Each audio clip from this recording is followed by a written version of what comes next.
भैया अरे भैया पूरा भैया कही लहजा हो रतिया सोई गयो बालम भैया पूरा भैया कही लहजा हो रतिया सोई गयो बालम।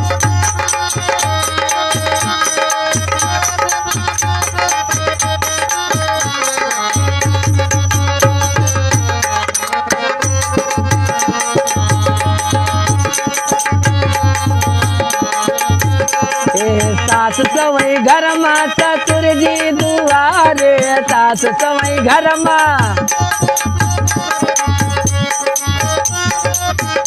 अरे छटके देवरवा कई अरे लहुरा देवरवा कई पहजा हो रतिया सोई गयो बालम बह पूरा भैया कई लहजा हो रतिया सोई गयो बालम।